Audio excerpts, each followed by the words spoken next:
Satyabama Institute of Science and Technology, Chennai and Sriperumbudur.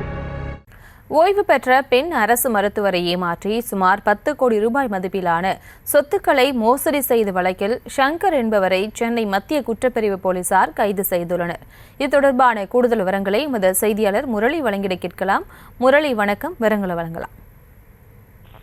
வணக்கம். சென்னை எழும்பூர் குழந்தைகள் நல மருத்துவமனையில் பணிபுரிந்து ஓய்வு பெற்ற தலைமை பெண் மருத்துவரிடமிருந்து 10 கோடி ரூபாய் வரை சொத்துக்களை ஏமாற்றிய மின்வாரிய ஆய்வாளர் சங்கர் என்பவரை மத்திய குற்றப்பிரிவு போலீசார் கைது செய்திருக்கிறார்கள்.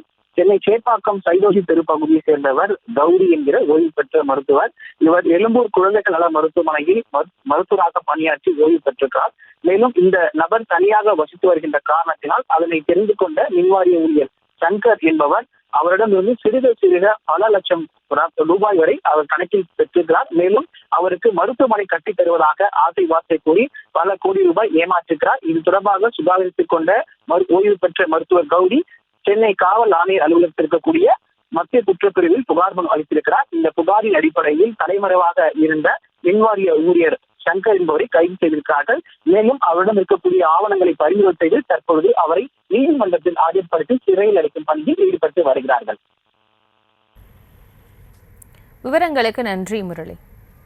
Satyabama Institute of Science and Technology, Chennai and Sriperumbudur.